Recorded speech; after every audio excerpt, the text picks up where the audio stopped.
36 या पिछले 36 घंटों में इस तरह की तस्वीरें कभी भी इजराइल से बाहर नहीं आई थी। जनरल दयाल आ रहा हूं सर, लेकिन एक और सवाल जनरल बख्शी से कि सर, जिस तरीके का नुकसान हमने तेल अवीव में देखा है, हालांकि वो भी बेंयामिन नेतन्याहू ने एक वो ब्रवाडो में मिलिट्री वेस्ट पहन के चॉपर में चढ़ के चिनूक्स में चढ़ के जाके खुद देख रहे हैं, वो सारी चीजें हो रही है। लेकिन अमेरिकन प्रेसिडेंट का, डोनाल्ड ट्रंप का कल कैलगरी से देर रात को G7 को छोड़ना, दुनिया भर के नेता वहां, भारत के प्रधानमंत्री वहां, वो सब छोड़ के उनको एक इमरजेंसी में आना पड़ा।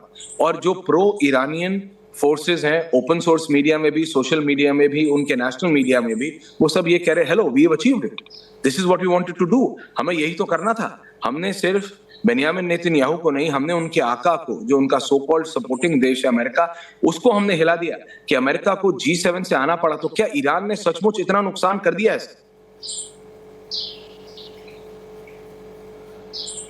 बात यह है कि इजराइल अकेले कब तक ये लड़ाई लड़ सकता है? क्या आप उसको यूक्रेन जैसे ट्रीट कर सकते हैं? जितनी strong lobby, Jewish lobby America में है, ऐसा नहीं हो सकता।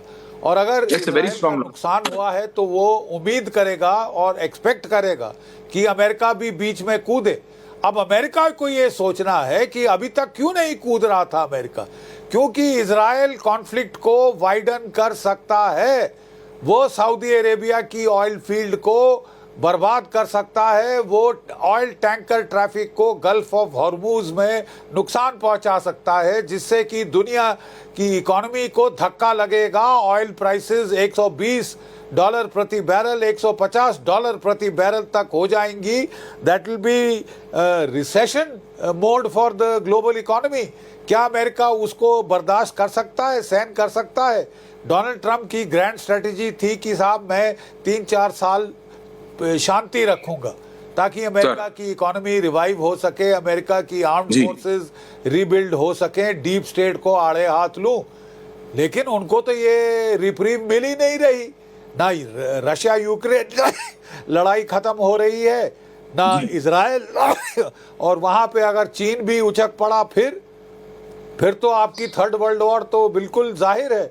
तो बड़ा सोच समझ ये थर्ड वर्ल्ड वॉर की बात की आपने जनरल साहब, जिसके लिए डोनाल्ड ट्रंप G7 छोड़ के आए हैं। G7 छोड़ के, कहना है general Dayal now, general Bakshi coming back sir.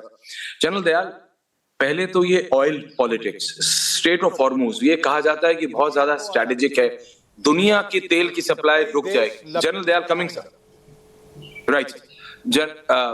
General Dayal sir, ये जो स्ट्रेट ऑफ हॉर्मूज है, छोटी सी जगह है स्ट्रेट ऑफ हॉर्मूज, अगर मेरी टीम ने मैप बनाया है तो वो दिखा देंगे। उसके बाद अमेरिका के राष्ट्रपति का G7 छोड़ के आना, ये अपने आप में ही इतना बड़ा मैसेजिंग है। एक मैसेज ये है, जो देख रहे हैं कि भाई त्राहिमाम मच गया, परेशान है अमेरिका, समझ नहीं पा रहा अमेरिका। नहीं तो ये कहा जाता है कि बिकॉज कल जब हम देर रात वॉशिंगटन DC में यहाँ पे व्हाइट हाउस के बाहर पहुंचे, बिग ब्लैक SUVs GMCs अंदर बाहर कर रही हैं नॉर्थ लॉन से, प्रेस कोर खोल दिया, मीडिया रूम खोल दिया, अफसर आ रहे हैं जा रहे हैं, सबका नाम हमें नहीं पता, बट जब मैंने चेक करा तो उनके डिफेंस स्टाफ के ऑफिसर्स सब आ रहे हैं जा रहे हैं। So it is active. और ये एक मैसेज है कि अमेरिका ने ये शायद सोचा नहीं था या ये परसीव नहीं किया था कि ईरान इतना नुकसान पहुंचा सकता है इजराइल को। जनरल दयाल सर, देखिए ऐश्वर्या, एक तो ये पूरी की पूरी लड़ाई जो है वो अमेरिका के बेस्ट पे ही लड़ी जा रही है। 7 अक्टूबर से लेके आज तक जो भी कुछ हुआ, हमास के साथ, इजराइल के साथ, सीरिया में आपने पूरी की पूरी सरकार बदल दी, सब कुछ बगैर किसी रेजिस्टेंस के साथ छोड़ के भाग गए, और अल्टीमेटली ईरान पे आई। अब ये कहाँ रुकेगी मैं नहीं कह सकता, क्योंकि मुझे नहीं मालूम डीप स्टेट की स्ट्रैटेजी अल्टीमेट क्या है, कहाँ जाके रुकेगी। तो ये पूरी की पूरी अमेरिका इसका पार्ट है, और अमेरिका मिनट टू मिनट इसको ऑब्जर्व कर रहा है, मिनट टू मिनट इसको एनालाइज कर रहा है, मिनट टू मिनट इसका इफेक्ट कर रहा है। और अगर मैं सोचता हूँ अमेरिकन को इतना नहीं अंदाजा था कि ईरान को इतने हल्के में ले रहे थे कि ईरान बिल्कुल पलटवार नहीं कर पाएगा, ईरान हमास की तरह या ईरान हाउतीज़ की तरह या ईरान जो है लेबनान की तरह, आई मीन वो जल्दी से मतलब हिजबुल की तरह वो मतलब काउ डाउन कर जाएगा। तो मैं समझता हूं अमेरिका की सोच में कुछ कमी है, लेकिन ऐसा नहीं था। दो चीज़ें मत कीजिए, प्रेसिडेंट ट्रंप G7 से आए हैं, वो G7 को इससे ज़्यादा अहमियत देना नहीं चाहते थे। जो G7 में उन्होंने काम करना था वो थोड़ा कर दिया, उसके बाद वो एक ये क्लियर ले लो, वो G7 में उन्होंने जो बोलना था बोल दिया, वो इससे ज़्यादा G7 को रेलेवेंस नहीं देना चाहते। हर एक मुल्क से इंडिपेंडेंटली डील करना चाहते हैं वो अपनी इकोनॉमी के लिए। पहली बात तो स्पष्ट है, क्योंकि वो कोई कलेक्टिव ऐसा डिसीजन नहीं वहां देना चाहते जो कहीं भी, बिकॉज सबके साथ तो 36 का आंकड़ा है उनका, इनके साथ भी है, ब्रिटेन के साथ मुश्किल से जाके उनकी अभी जाके ट्रेड डील फाइनलाइज होने को आई है।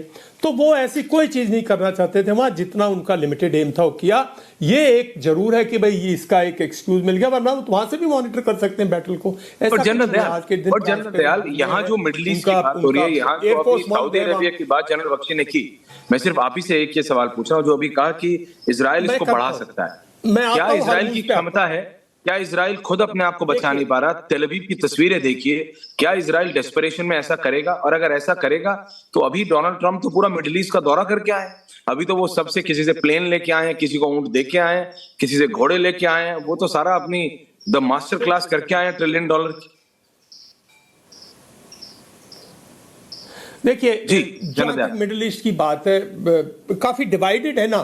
पहले इराक गया, किसी ने कुछ किया, सीरिया गया, किसी ने कुछ किया, जॉर्डन काउडाउन है, किसी ने कुछ किया नहीं। ये जो मिडिल ईस्ट जो जितना भी अरब वर्ल्ड है वो डिवाइडेड है, और वो मैं नहीं समझता कि वो लड़ाई में बहुत ज़्यादा वो होगा। हाँ, स्टेट ऑफ हार्मूज में जो है वो खुद ईरान कर सकता है, उस पर ईरान वहाँ पे जो है ब्लॉकेट कर सकता है। रेड सी में हाउतीज जो है वो कर सकते हैं डिस्टर्ब, इकोनॉमी डिस्टर्ब हो सकती है, ऑयल प्राइसेस बिल्कुल बढ़ सकते हैं, इसमें कोई शक की बात नहीं है। लेकिन अभी मैं नहीं समझता सऊदी अरेबिया या कोई भी कंट्री इसमें किसी तरह से कॉन्फ्लिक्ट में इन्वॉल्व होगा। ये लिमिटेड रखेंगे, ईरान को डैमेज करेंगे ताकि ईरान की जो इकोनॉमी है वो डैमेज हो जाए, काफ़ी लॉसेज हो जाए। और देखिए, अगर आप उसकी न्यूक्लियर की बात करते हैं कि ईरान न्यूक्लियर ना बन जाए, भाई आपके पास टेक्नोलॉजी, आप तो ऑलरेडी न्यूक्लियर हो, आप न्यूक्लियर के नहीं, आप तो without nuclear you are dominating that area, nobody, you are violating air space of Iraq, क्या वो कुछ कर सकता है? Violating air space of Syria, क्या वो कुछ कर सकता है? You are violating air space of.